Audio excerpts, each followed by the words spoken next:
चंपापुर नाम का एक गांव था। गांव में मोहन नाम का किसान रहता था। मोहन एक गरीब किसान था जो आलसी और चालाक था।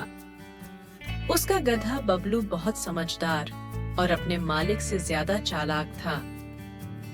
मोहन हर बार गधे को धोखा देने की कोशिश करता, लेकिन बबलू हमेशा अपनी चालाकी से बच निकलता। ये दोनों हर रोज एक दूसरे को मात देने की कोशिश करते रहते।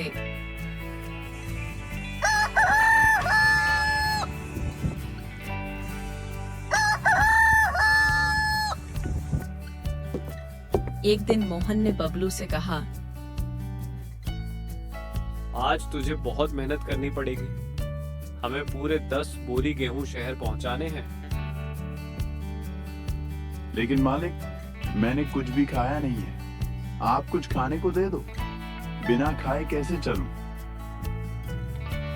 मेरे पास कुछ भी नहीं है तेरे खाने के लिए। रास्ते में घास खा लेना। लेकिन अगर मैं कमजोरी से गिर गया तो? अरे बड़ा आया, गिरने का नाटक मत कर। चुपचाप से चल, वरना घास भी खाने नहीं दूंगा। बबलू चुप हो गया और दोनों शहर की ओर आगे बढ़े।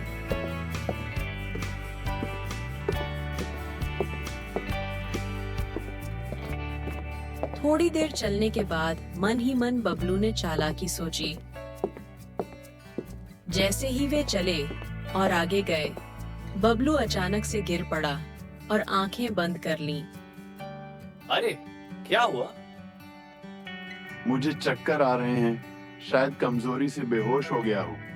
वो क्या है कि मैंने आज कुछ खाया नहीं था ना।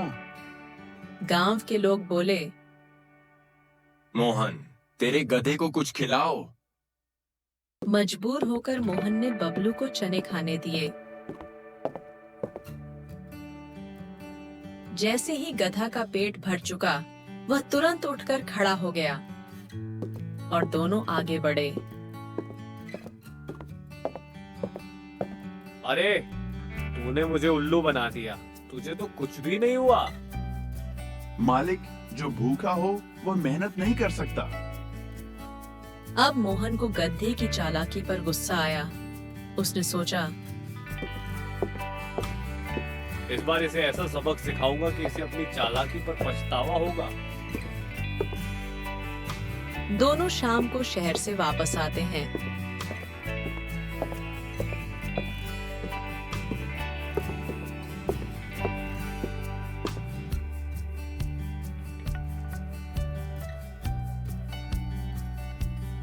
और मोहन सोते सोते बबलू को सबक सिखाने का प्लान बना रहा था।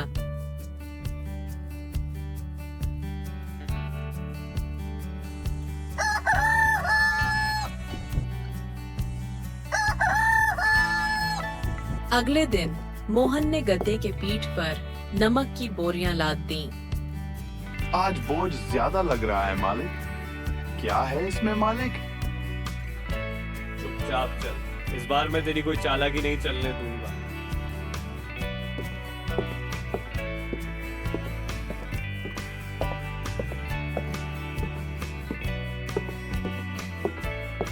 रास्ते में एक नदी आई। बबलू को तुरंत एक योजना सूझी। बबलू नदी में कूद गया। अरे ये क्या कर दिया? मालिक, पानी में आने से नमक घुल गया और बोझ हल्का हो गया। अब मोहन को खाली हाथ वापस लौटना पड़ा।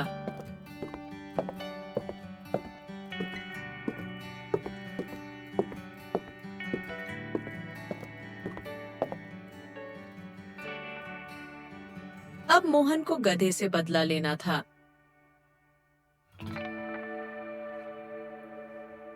अगले दिन उसने नमक की जगह रुई की बोरियां लाद दी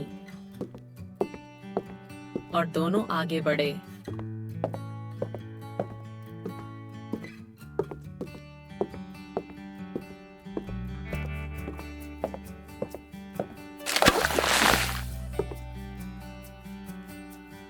रास्ते में नदी आई और बबलू फिर से कूद गया।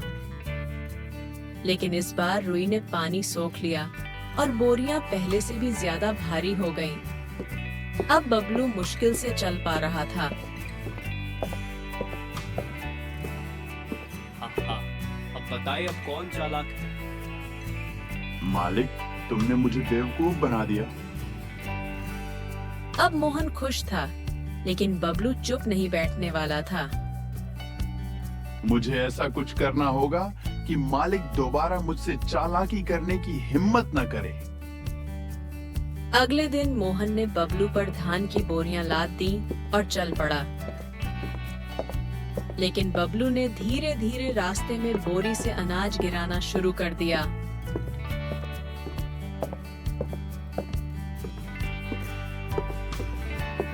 जब वे शहर पहुंचे तो बोरियां खाली थीं।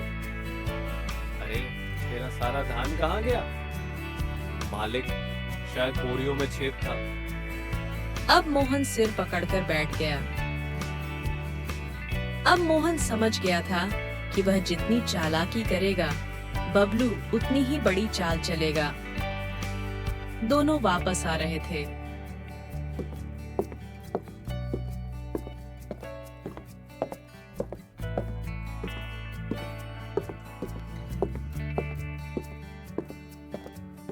लेकिन तभी रास्ते में 3 डाकू खड़े थे। सुनो, तुम दोनों को पकड़ लिया गया है। अरे हमसे क्या चाहिए? गधा हमें दे दो, वरना तुम्हारी खैर नहीं। अब मोहन डर गया, लेकिन बबलू ने फौरन एक आइडिया सोचा। मुझे छोड़ दो, वरना तुम्हारी जान खतरे में पड़ जाएगी। गधा बात कर रहा है। हाँ, और मैं शेर की सवारी करता हूँ। शेर मेरा सबसे अच्छा दोस्त है। बस एक आवाज लगाऊंगा और अभी आ जाएगा। तुम कहो तो बुला दूं। डकैत डर गए और भाग खड़े हुए। बबलू, तूने हमें बचा लिया। मालिक, अगर तुम भी मुझे चालाकी से फंसाने के बजाय दोस्त मानते तो पहले ही ये समझ जाते। अब मोहन समझ गया था कि चालाकी से कुछ नहीं मिलेगा। उसने गधे से कहा, अब से हम दोनों दोस्त की तरह रहेंगे। मालिक, पहले ही मान लेते तो पीठ भी न दुखती। उस दिन के बाद मोहन ने कभी गधे को बेवजह बोझ नहीं लादने दिया और बबलू ने भी कभी चालाकी नहीं की। दोनों खुशी खुशी साथ रहने लगे। ऐसे ही हिंदी कहानियां सुनने के लिए हमारी चैनल को सब्सक्राइब करें और वीडियो को लाइक करें।